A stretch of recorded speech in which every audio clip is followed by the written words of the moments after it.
뒷이야기 풀어보는 마크맨들의 수다 시간입니다. 오늘은 여야 마크맨들이 모두 새롭게 인사드리는데요. 먼저 더불어민주당 이재명 후보의 뒷이야기를 해줄 장보경 기자입니다. 네, 안녕하세요. 장보경입니다. 앞으로 이재명 후보에 대한 생생한 소식 전해드리겠습니다. 네, 또 제 옆에는 국민의힘 윤석열 후보 마크맨 정주희 기자가 나와 있습니다.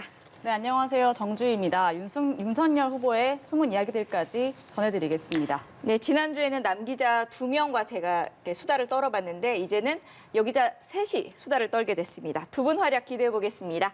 그런데 지난주에도 이 주제였는데 이번 주도 비슷한 주제로 이야기하게 됐습니다. 그만큼 중요하다는 얘기겠죠? 새 출발 이재명 호, 윤석열 호 띄운 거 맞습니까? 네, 바로 선대위 이야기입니다. 지난주에 민주당 이재명 후보가 선대위 혁신하겠다, 다 바꾸겠다 이렇게 했는데 정말 이재명 후보 일주일 동안 휘몰아쳤습니다. 네, 맞습니다. 이번 주에 민주당은 인사 시즌이었습니다. 이 이재명 후보가 민주당 선대위 너무 느리다 지적을 많이 하지 않았습니까? 이재명 후보가 새로운 민주당을 선언하면서 곧바로 쇄신을 주문했습니다. 이번 한 주는요, 정말 많이 나왔던 단어가 반성, 성찰, 사과. 였습니다. 이재명 후보 먼저 나부터 사과하겠다라고 말을 했고요. 당도 사과하자고 이끌었습니다. 이 쇄신 전권을 이재명 후보가 부여받았는데요. 이건 바로 인사권이었습니다.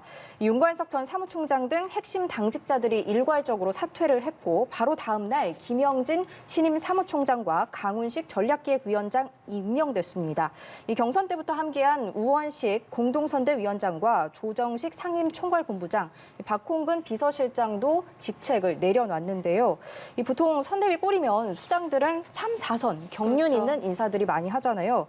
하지만 이번에 김영진, 강훈식 의원은 모두 재선입니다. 굉장히 파격적인 인사였습니다. 이재명 후보 입장에선 대응이 늦다 이런 지적을 한 이후에 이 실무형 인사들을 전면적으로 배치를 해서 기동체제를 꾸리겠다라는 구상을 한 것으로 보입니다. 이 민주당이 워낙 거여니까 이제 아무래도 좀 매머드급 선대위를 꾸리다 보니 좀 소위 선대위가 너무 머리가 무겁다라는 평가를 많이 받았는데요. 이번에 이 쇄신을 하면서 손발을 많이 하겠다라는 취지를 살렸습니다. 이 16개 본부를요, 6개에서 7개로 재편을 하기로 했고 본부장들도 이 재선 위주로 꾸리겠다고 합니다. 이 재선들이 회사로 따지면 한 일 잘하는 대리급 정도 되거든요. 이 개편은 다음 주 초쯤에 이제 전망이 되고 있습니다. 이 민주당의 3, 4선 의원들이 정말 많은데 그럼 이분들은 뭘 하죠? 이분들은요, 다선들은 각자 지역구로 가서 뛰라라는 게 이재명 후보의 주문입니다. 이 정권 교체 여론이 워낙 높고 이 지지율도 박스권에 갇혀 있다 보니까 민주당이 대선에 대한 위기 의식을 크게 느끼고 있는 것 같습니다. 우선 민주당 상황은 알아봤고요. 근데 이제 국민의힘 상황을 알아봐야 될 텐데 지난주에 아주 선명하게 기억이 나는 게 저희가 이거를 방송을 준비를 하는데 방송 1시간 전에 김종인 위원장과 윤석열 후보가 만났다. 그래서 원고를 다 고치고 와, 큰일 났다 이러면서 황급히 준비를 했던 기억이 나는데 지금 국민의힘 상황 아주 묘하게 돌아갔죠? 네, 윤석열 후보 출발은 했습니다. 그런데 김종인 전 비대위원장 없이 김병준 전 비대위원장이 전면에 나서서 상임 선대위원장 역할을 시작을 했는데요. 윤석열 선대위 이번 주 주인공들 4명이었습니다. 일단 화면 보시면서 나중에 말씀드리겠습니다. 자꾸 말씀을 드리는 게 별로 지금 상황에서는 좀 바람직하지 않고. 할 말이 없다니까 자꾸 물어봐요. 고래 싸움이 터지면 새우는 도망가야 됩니다. 또 열심히 할 생각입니다. 윤석열 후보, 김종인 전 비대위원장, 그리고 이준석 대표, 김병준 전 비대위원장이 주인공들이었는데요. 이번 주 윤석열 후보 마크하는 저는 국회 출근을 거의 못한 것 같습니다. 김종인 전 비대위원장의 사무실이 있는 이 광화문과 또 윤석열 후보의 후보실이 있는 여의도 당사를 왔다 갔다 하면서 진을 치고 있었는데 하루 종일. 소위 뻗치기라고 하죠. 네, 그렇습니다. 굉장히 피곤을 했는데 그러던 중에 어제 오전 9시에 갑자기 새로운 일정이 추가가 하나 됐습니다. 바로 김병준 위원장의 일정이 공지가 됐는데 10시에 갑자기 윤석열 후보를 면담을 하는 일정이 추가가 됐습니다. 그래서 저희는 깜짝 놀라서 혹시 김병준 전 위원장의 거취에 변화가 있는 건 아닌가 그 긴장을 좀 했는데 왜냐하면 김종인 전 위원장을 이제 모셔오려면 김병준 위원장이 좀 물러나 있어야 한다 그렇죠. 이런 얘기가 있었기 때문에 그랬는데 결과적으로는 당사에 이제 본인의 사무실이 마련돼서 업무실을 보러 오신 거고 또 저희 기자 간담회를 가졌는데 오히려 반대로 열심히 하겠다는 포부를 밝혔습니다. 이렇게 김병준 위원장이 열심히 하겠다 이렇게 하니까 김종인 위원장의 느낌을 좀 알아보고 싶잖아요. 그래서 그 순간에 저희 2주 연속 나왔던 서영석 기자가 김종인 위원장 사무실 이 근처죠. 여기서 기다리고 있었는데 거기서 또 해프닝이 있었다고 들었어요. 네, 굉장히 그 김종인 전 위원장 사무실 앞이 굉장히 핫해졌었는데 기자들이 이렇게 됐는데 총괄위원장 안 하실 거냐 이렇게 물어봤더니 김종인 전 위원장이 고개를 끄덕끄덕 이렇게 하셨다는 거예요. 안 할 거냐 했더니 끄덕끄덕. 네, 안 할 거냐 했더니 끄덕끄덕해서 기자들이 이거 확신을 갖고 김종인 전 위원장은 선대위 합류를 거부를 했다 이렇게 기사를 썼거든요. 그런데 이게 영상이 없습니다. 문제는 왜냐하면 엘리베이터 안에 타면서 한 얘기라서 카메라는 쫓아가지 못했고 몇몇 기자들이 쫓아서 탔는데 거기서 이제 기자들이 고개를 끄덕끄덕했다 이렇게 얘기를 한 거인데요. 근데 오후 늦게 김종인 전 위원장이 그 기사들을 보더니 내가 언제 끄덕끄덕했냐 이렇게 화를 내시면서 또다시 여지를 열어놔서 밀고 당기기 이제 밀당이 계속되는 모습이었습니다. 근데 이 가운데서 이제 이준석 대표가 자기를 세우라고 한 건 또 뭔가요? 네, 이 밀당 속에서 이준석 대표가 재밌는 표현 이제 세우라고 표현을 했는데요. 고래 싸움에 새우등 터진다는 그 속담이 있는데 이걸 바꿔서 고래들이 싸우면은 새우는 도망가야 한다 이렇게 얘기를 한 겁니다. 이 대표가 스스로 한 발 물러나서 김병준 전 위원장님이 기자 간담회를 하는지 이준석 대표가 몰랐다고 하는데 그러면서 이준석 패싱 논란이 다시 나온 상황인데요. 이번 주말에 또 이 선대위 상황에 변화가 있을지 지켜보고 있는데 김종인 전 위원장이 오늘 백신 주사를 맞는다고 해서 갑작스러운 일은 안 일어날 거라고 이제 생각을 하고 긴장을 조금 놓고 있는 상황입니다. 네, 친절하게 오늘 부스터샷을 맞으니까 여러분들 오늘은 안 나오셔도 됩니다 이렇게 얘기를 하셨는데 그러게요. 또 오늘 모종의 만남을 갖고 계신 거 아닌가 하고 좀 긴장을 또 하게 되는데 네, 저녁 늦게까지 봐야 될 것 같습니다. 국민의힘은 이제 이렇게 선대위를 띄우긴 했는데 그동안 워낙에 이렇게 김종인 전 비대위원장이랑 윤석열 후보가 밀당을 하다 보니까 김종인 전 비대위원장만 보인다 이렇게 얘기가 있었잖아요. 근데 이제 윤석열 후보가 좀 돋보이게 되는 건지 좀 궁금합니다. 네, 윤석열 후보는 이제 경선 과정부터 김종인 전 위원장을 수시로 찾아가고 또 메모를 빽빽히 하는 모습도 보였다고 하는데요. 그래서 김종인 전 위원장에게 굉장히 의지하는 모습을 많이 비췄습니다. 그러면서 이제 최종 후보 선출된 이후에 최대 화두는 김종인 전 위원장이 언제 선대위에 오냐. 이게 최대 화두여서 김종인 전 위원장이 분명히 더 돋보이는 모습이었거든요. 그런데 이번 주 미묘하게 윤석열 후보가 그 주도권을 가져가는 흐름이 보였습니다. 이제 김종인 위원장 없이 가냐, 또 김종인 위원장 어떻게 설득할 거냐가 최대 화두가 됐고요. 윤석열 후보의 리더십을 평가하는 시간이 계속되고 있다고 보고 있습니다. 오늘 또 윤석열 후보의 리더십에 관련해서 좀 말할 게 있는 게 김성태 전 원내대표가 직능총괄본부장에 선임이 되면서 논란이 커졌었는데 오늘 바로 사퇴를 했죠. 네, 김 전 위원과 조금 전에 통화를 해봤는데 후보에게 누를 끼치지 않기 위해서 오늘 결정을 내리고 후보에게 사퇴 의사를 전달했다고 하는데요. 김 전 의원이 자유한국당 원내대표 시절에 드루킹 특검을 이끌어낸 공로도 인정해야 한다는 당내 목소리도 있었는데 선대위 구성이 매끄럽지 못한 상황인 만큼 김 전 의원과 윤 후보가 이런 결단을 내린 것으로 보여집니다. 윤 후보는 이제 조금 전에 김성태 전 의원 사건이 좀 오래돼서 기억을 못하고 있었다고 하고 또 김 전 의원이 억울해하는 부분이 있어서 그랬다고 하는데 결국에는 김 전 의원의 그런 결단에 고맙다고 밝혔습니다.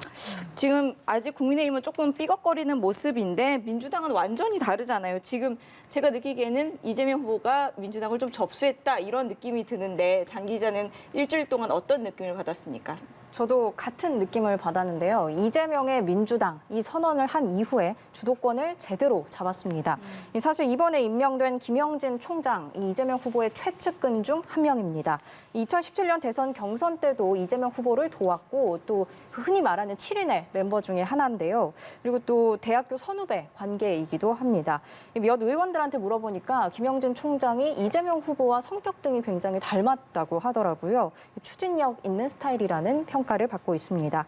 이 사무총장은 거의 당대표 다음으로 당의 영향력을 크게 행사하기 때문에 아무래도 이제 당에 이재명의 생각을 더 주입시키겠다라는 생각으로 풀이됩니다. 이 전략을 맡은 강훈식 의원은요, 원래는 친이재명계로 분류되진 않았습니다. 최근에 이 후보의 일정을 수행하다가 더 가까워졌다고 하는데요. 이 강훈식 의원 역시 어떤 의원들은 이재명 후보랑 닮았더라 이런 또 평가를 하시더라고요. 그래서 이걸 종합해보면 결국엔 이 후보가 자신과 닮은 사람을 좋아하는 게 닮은 아닌가. 사람에게 끌리는 모양입니다. 네, 그런 생각이 들더라고요. 그리고 또 이재명 후보의 강한 리더십을 볼 수 있는 제가 이번에 또 부분들이 있었는데요. 이 민주당 입법 과제를 주문하는 간담회 자리가 있었습니다.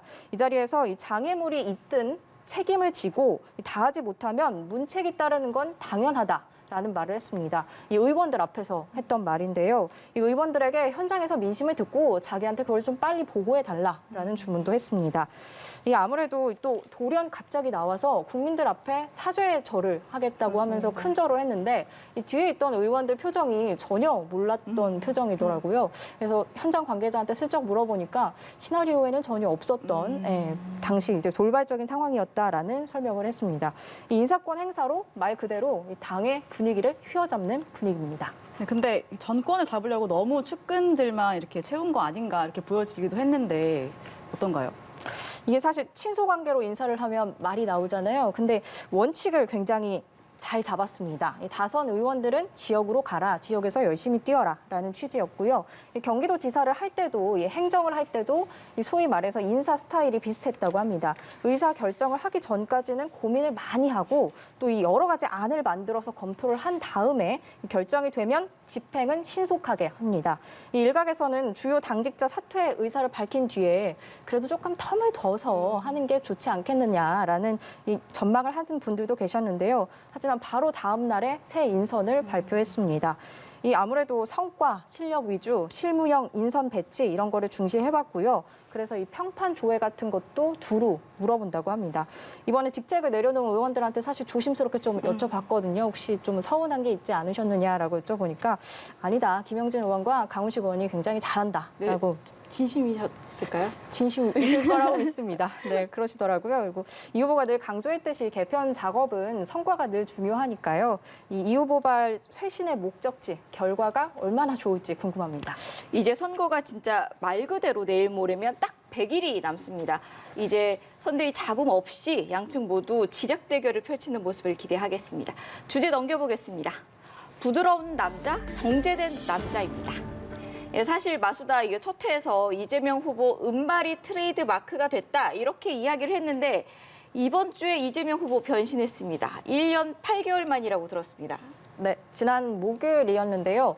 이재명 후보 염색을 했습니다. 이 갈색 빛이 섞인 다크 그레이 색상이라고 합니다. 이 어두운 회색 색상인데요. 사실 은발이 말씀하신 대로 트레이드 마크였잖아요. 그래서 저는 사실 이 후보도 굉장히 마음에 들어 한다고 듣고 있었거든요. 그래서 왜 바꿨냐라고 물어보니까 최근에 이 쇄신의 메시지를 내고 있는 만큼 자신의 그 이미지도 변화하겠다라는 의미였다고 합니다. 또 컨설팅도 받았다고 하는데요. 이 후보는 대선 경선 때부터 본격 컨설팅을 받고 있는데 최근에 컨설팅 비용에 8천여만 원이 사용된 게 알려지기도 했습니다. 메이크업은 물론이고 의상까지도 점점 더 안정화되고 세련돼지는 느낌이 보이고 있습니다. 이 머리 색깔을 바꾼 것도 유튜브 라이브에서 물으시더라고요. 그래서 또 혹시 뭐 어떻게 괜찮아 보이냐라고 묻기도 하고 예전에 사실 그 대선 경선 때도 포스터를 여러 개 올려서 어떤 게 좋냐라고 물은 적이 있었는데 기자들 사이에서도 1번이 낫다, 2번이 낫다 말이 많았거든요.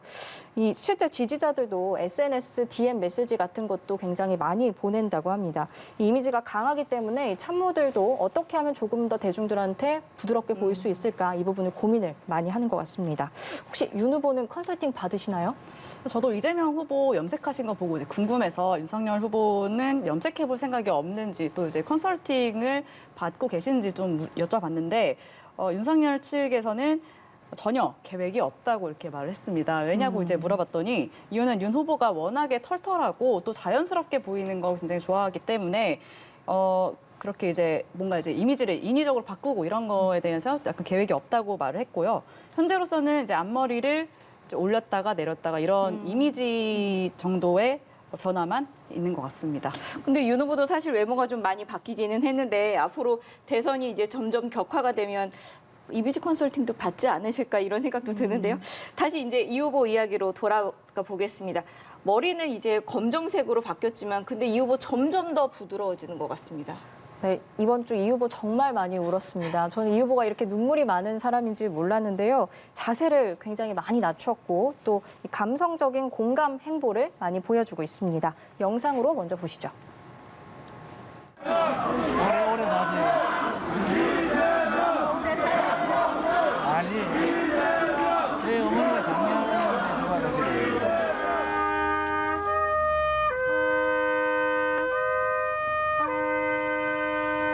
살 수 있게 해달라.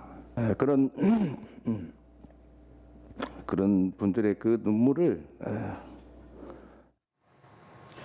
이 영상 보신 영상들이요. 전부 다 20일, 21일, 20일 전부 다 일주일 안에 일어난 일입니다. 3번 우셨죠 벌써. 그래서 이 후보가 최근에 이렇게 감성적인 행보를 많이 보이고 있는데 대중들한테 조금 더 가까이 다가가려는 부분이 아닌가 싶습니다. 다음 주에도 우실까요? 모르겠습니다. 사실 윤 후보는 그 스타일 변화를 저번 주에 다뤄왔으니까 이번에는 점차 이 검사에서 정치인으로 변화하는 모습을 좀 다뤄보고 싶어요. 정치인분 초기와 현재 뭐가 제일 많이 달라졌습니까? 기자들이 보기에도 굉장히 빠르게 여의도 정치인으로 적응을 하는 모습이었는데요. 특히 이제 서초동과 여의도의 가장 큰 차이점은 기자들과 매일 직접 이제 질의응답이 이뤄진다는 점인데 정치 입문 초기만 해도 이 질의응답에 굉장히 이제 솔직하고 길게 답변을 하다 보니까 이제 미괄식으로 나온 경우가 많았거든요. 그래서 이제 본의 아니게 뭐 이렇게 비춰진 의미가 있기도 했고, 그래 동공지진하는 이제 모습도 있었는데, 그런데 지금은 뭐 피하고 싶은 이제 질문이 있을 때는 좀 정제된 표현을 통해서 이제 능구렁이처럼 슬쩍 빠져나가는 그 여의도 정치인 그 특유의 답변을 하는 모습도 보이기도 하거든요. 그래서 이제 어떻게 이렇게 변하셨냐 이렇게 물어보니까 주변에서 많이 조언도 하고, 이제 윤석열 후보가 워낙에 그 습득력이 빠르다고 하시거든요. 그래서 빨리 이제 그거를 체화를 했다고 이제 하더라고요. 근데 정 기자 뭐 발언을 좀 정제하자, 준비된 발언을 하자 이러다 보니까 최근에 사실 해프닝이 하나 있었잖아요. 네, 일명 프롬프터 사건인데요. 일단 영상 먼저 보고 말씀드리겠습니다.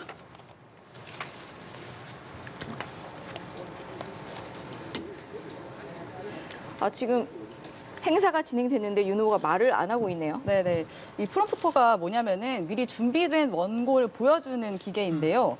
이 카메라에는 비춰지지 않는 곳에 있습니다. 그래서 잠시 시청자분들은 부대 준비가 프롬프터 잘 있겠습니다. 모르실 수도 잠시 있는데 기다려주시겠습니다. 이번 주 생중계되는 언론사 행사에 참석을 했다가 이 프롬프터가 작동하지 않으면서 2분 정도 말을 하지 않고 서 있었습니다. 근데 민주당은 이게 대통령 자질 부족이다 이렇게 공세를 해왔는데 일반 국민들 시각에서도 조금 납득이 되지 않는 장면일 수도 있는데요.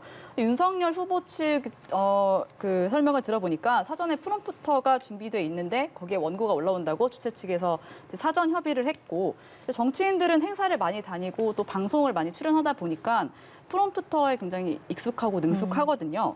근데 이제 윤석열 후보는 정치 경험이 이제 부족하고 방송 경험도 많이 부족해서 이게 갑자기 안 나오니까 현재 어떻게 돌아가고 있는 상황인지 이해가 안 간 상태였다고 하더라고요. 그래서 오히려 프롬프터에 뭐가 올라올까 봐 혹시 방송 주최 측에 좀 뭐 문제가 그러니까 신뢰가 될까 봐 좀 이제 기다리고 있었는데 협의된 사안이 있으니까 이제 기다리고 있었던 건데 생각보다 시간이 길어졌고 근데 윤 후보는 이 일 때문에 굉장히 화가 많이 났다고 하더라고요. 이제 본인의 의도와 상관없이 비춰진 부분 때문에.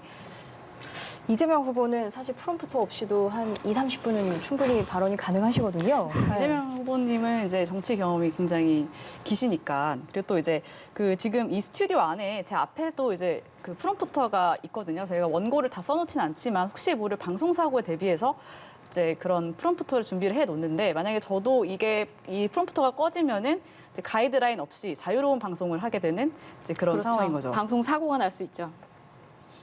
근데 정 기자가 앞서 말한 대로 윤 후보가 워낙에 조금 빠른 습득력을 보이고 있잖아요. 그러니까 이것도 일종의 돌발 상황이었던 건데 앞으로 이런 돌발 상황이 나타나면 좀 앞으로는 좀 더 유연하게 대처하지 않을까 싶습니다. 그리고 이제 이재명 후보도 워낙에 변신의 귀재이기 때문에 앞으로 또 염색을 하실지 좀 지켜봐야 될 것 같습니다. 네. 이번에는 후보들의 소소한 뒷이야기 한 토막씩을 소개해드리는 순서입니다. 먼저 장 기자가 소개해 주시죠. 네, 약간 캠페인 같기도 한데요. 이재명에게는 해경벨트가 있습니다. 제가 소개해드리겠습니다. 이재명 후보의 그 SNS에 해경벨트라는 이름의 사진이 올라왔습니다. 특히 시장 일장 가면은 정말 사람들 많거든요. 지지자분들도 많이 오시고요. 그래서 기자들이 취재를 하다가도 튕겨져 나올 정도로 정말 많은 분들이 모입니다. 근데 이제 후보는 상인들과 대화도 해야 되고 인사도 나눠야 되니까 넘어지지 않게 부인 김혜경 씨가 저렇게 뒤에서 백허그를 하듯이 잡고 있는 거를 해경벨트라고 이름을 붙였어요. 이 후보는 사실 취미도 딱히 없다고 하는데요. 스트레스도 이 부인과 수다를 떨면서 풀 정도로 굉장히 친분이 좋은데 이 부부 사이가 좋은데 요즘은 일정이 많아서 그것도 조금 아쉬울 것 같습니다. 오늘 김희경 씨가 오늘 일정에 따라 같은데 오늘도 해경벨트를 좀 기대해봐야겠네요. 네, 오늘 챙겨보겠습니다. 정 기자도 소개해 주시죠. 네, 저는 당대표와 대선 후보가 밥을 먹으면 밥값은 누가 낼까로 한번 잡아봤습니다. 그제 윤석열 후보와 이준석 대표가 윤석열 후보의 모교인 서울대 행사가 끝나고 이준석 대표의 제안으로 일대에 인사를 좀 다녔는데요. 이제 청년들이랑 셀카도 찍고 이제 등도 이렇게 두들려주고 하는 모습도 있었습니다. 이제 후보가 청년들을 만나는 거를 굉장히 좋아해서 이제 참모들 중에서는 성렬이 형이라고 불러본 사람도 있다고 하더라고요. 이제 그리고 이제 늦은 저녁으로 이준석 대표와 신림동 순대타운에 있는 순대곱창을 이제 먹으러 들어갔는데 그 테이블에서 선대위 얘기는 하지 않고 좋아하는 음식이라면서 옛날에 여기서 많이 먹어봤다. 그러면서 음식 얘기만 많이 또 하셨다고 하더라고요. 윤 후보와 이 대표 그리고 이제 하태경 의원, 이용 의원이 한 테이블에서 먹었는데 이 테이블은 윤석열 후보가 계산을 했고 윤석열 후보 측에서 계산을 했고 이건 법적으로 문제는 없다고 설명을 했습니다. 저는 백순대를 좋아하는데 어떤 순대를 드셨는지 궁금합니다. 이번 주 마크맨들의 수다 시간은 여기까지입니다. 다음 주에도 후보들의 뒷이야기 들고 오겠습니다. 감사합니다.